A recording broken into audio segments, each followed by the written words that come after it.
I just did them a favor.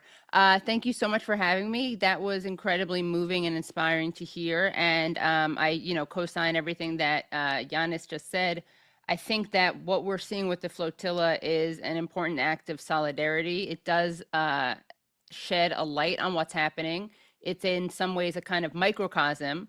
And it's interesting because a lot of us have talked about how there's this imperial boomerang, and what happens abroad is visited on us domestically.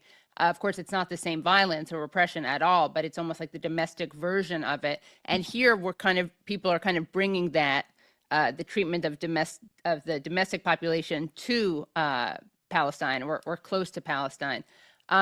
I think that it's very exciting that the flotilla has made more progress this time than any other time before. It broke into the waters. I know that there are other flotillas that are being organized as we speak.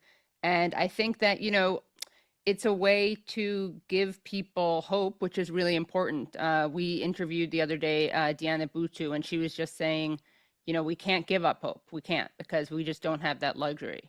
And I think that it's a way to also give people who aren't there a sense of contribution and meaning.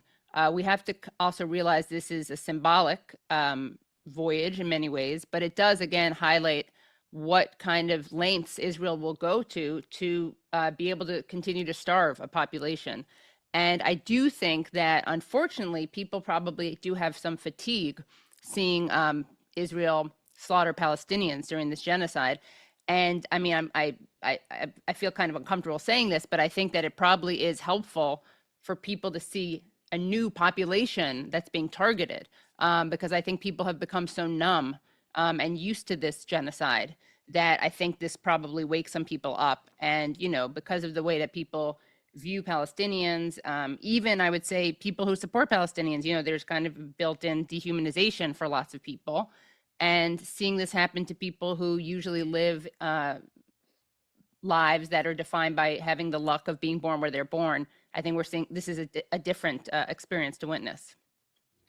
Katie, while you have the floor, how was the flotilla framed in the US media? How was that narrative received over there? The Israel's provocation is the claim that Israel made, that calling the flotilla a provocation versus the humanitarian mission that it actually was. What was it that pierced through, if anything?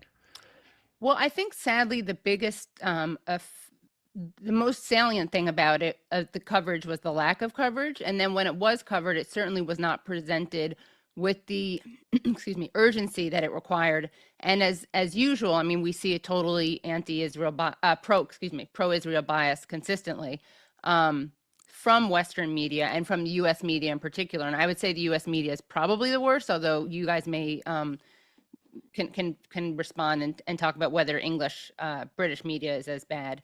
But it hasn't really broken through mainstream media that much. And, like CNN reports or other mainstream media outlets frame it as an interception, what Israel's doing, an interception. They say it's intercepted it. They say it's stopped it. They say that the activists have been detained. They don't describe it as like illegal piracy and illegal